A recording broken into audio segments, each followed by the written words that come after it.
mabuhay sa isang isla! Busog na ako! Sobrang sarap nito! Ang dami niyong nakain. Mama, pwede akin na lang yung chopsticks kung hindi nyo na kailangan? O sige, ano bang gagawin mo dyan? Basta.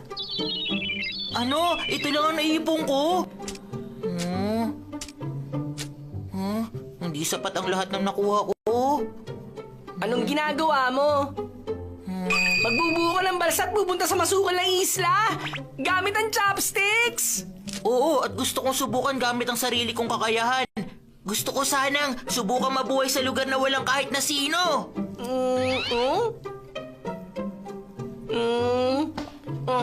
Robinson Crusoe. Ito pala ang binasa mo. Sige, maganda yung naisip mo. Bagong adventure. Pahihiramin kita ng balsa na inflatable. Naku, wag na. Gusto ko makabuo ng sarili kong balsa nang hindi humihingi ng tulong sa iba. Natutuwa ako na may ganyan kang pag-iisip. Pero kung bubuo ka ng balsa gamit lang ang chopsticks, aabutin ka ng isang dekada. O sige, yan lang ang tatanggapin ko, ha? Heto! Ha? Meron ditong tubig na inumin. Tinapay pag nagutom ka, flashlight at damit na pamalit. Hindi ko kailangan ng mga yan. Gusto ko mabuhay na sarili ko lang aasahan ko. Hindi ko kailangan na may mag-aalaga. Pero tachycopter ko yung gamit mo eh.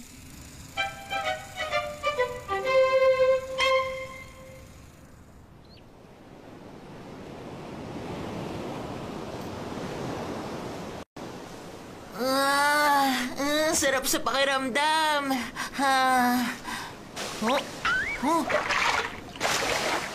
Wow! May flying fish!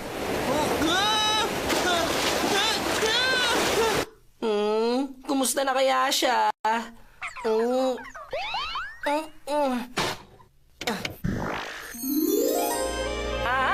Nakikita ko na siya! Nasaan na yung islang walang taong nakatira? Wala akong nakikitang isla sa kahit saan. Ano to? Nakalutang lang ako sa dagat?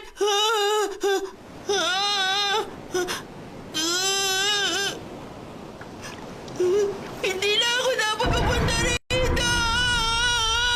Seryoso ba siya? Wala pa nga 30 minutes siyang nandyan eh. Nasaan na siya? Nakita ko na siya! Tulungan niyo ako!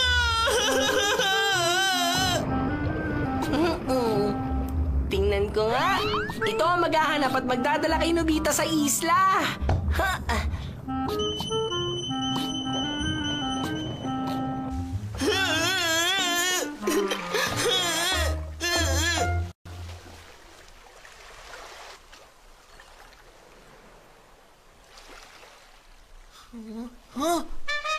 Ayos! May isla na! Ayun! May isla na ako titirhan!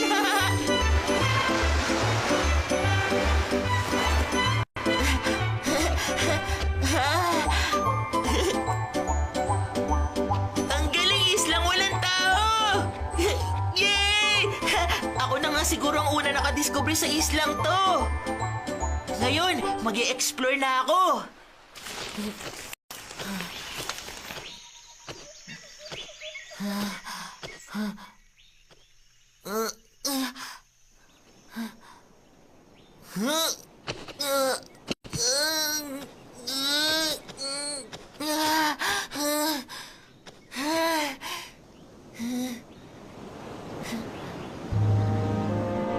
Sa akin lang ang islang to!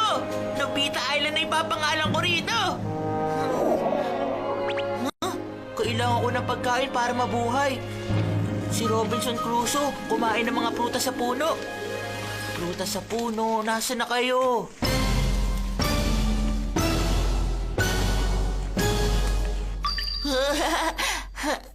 Walang kahit isang puno na may prutas sa islang ito! Gutom na ako! Mamamatay na ako sa gutom! Wala akong makain! Kaya nga sinabi ko na magdala ka ng baon mo eh. Teka nga, paano ko kaya ito ibibigay sa kanya? Nagugutom na ako. Paano to nakakauhaw? Imagination ko to, talagang masarap ang amoy.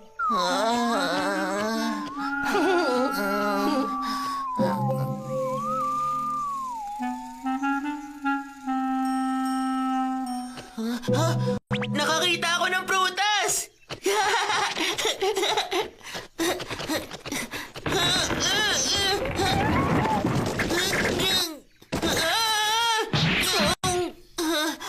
Salamat naman. Hindi ako nasaktan.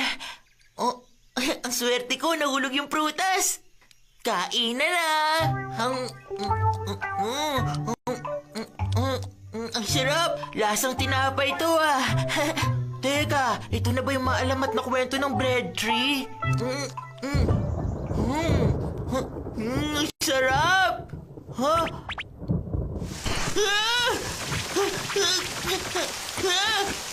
Payong! Kailangan ko ng payong! Basa-basa na ako! Wala ko ng payong! Ano ba yan? Hindi ba dapat inunan niya magtayo ng masisilungan kung plano niyang tumira sa isang isla? Kailangan ko ng payong! Bigyan niyo ako ng payong! Nobita talaga.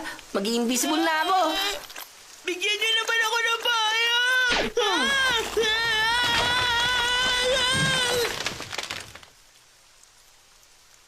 Isang kuweba!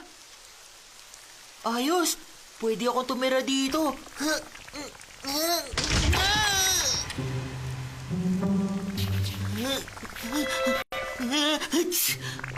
Basang-basa ako. Wala akong pamalit. Paano na to? Baka magkasakit ako. Paano ako makakauwi sa amin ito?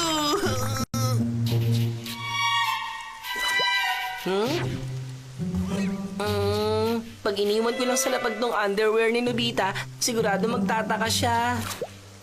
O, ito na lang. Damit na pang sinauna.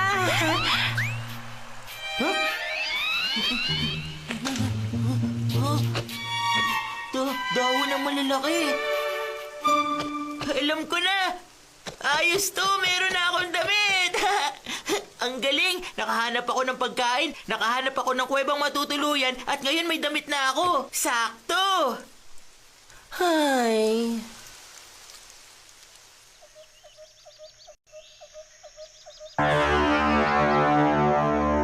Nahuhula ako. Tubig. Sana pala uminom na ako ng marami habang umuulan. Mamamatay ako nito. Ay, walang silbing Robinson Crusoe ng islang to.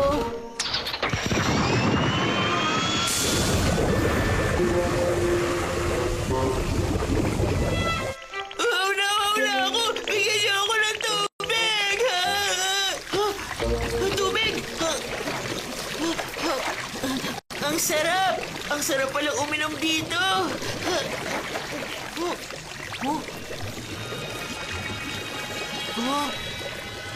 Hindi ako nag-iisa rito. Hindi kaya yapak yan ang taong naunang nanirahan dito sa isla ng mag-isa. Tapos ang taong yun ngayon ay... Anong gagawin ko? Baka matulad ako sa sinapit niya! Nasaan na yung pulsa ko?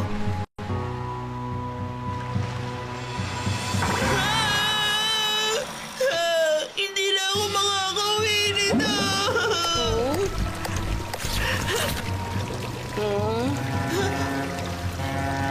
May barko! Tulong! Nandito ako! Sandali! Tulungan niyo ako! Hoy! Pumunta kayo rito, Saklolo! Hoy! Saklolo! Tulungan niyo ako!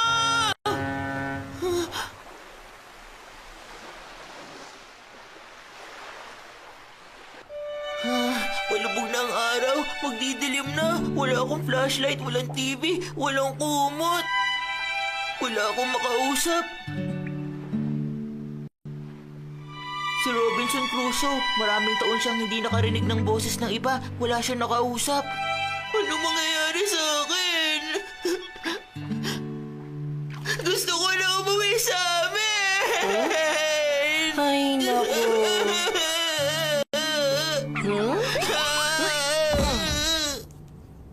Ay naku, si Nobita talaga. Anong oras na nasa labas pa rin siya at nakikipaglaro? Lalamig ang hapunan. Ha? Mama! Oh, Doraemon! Mama! Aray! Nobita, gabi na, diba? Bakit nasa labas ka pa? Mama! Teka, bakit? Ano bang problema? Kasi po, akala ko, Mama, hindi na kita makikita habang buhay.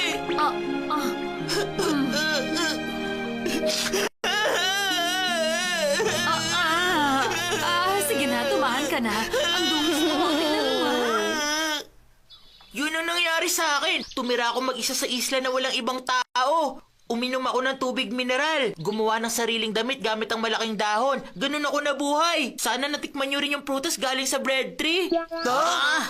Nobita, hindi pang karaniwan ang lakas mo! Ay, sige, pagyabang mo.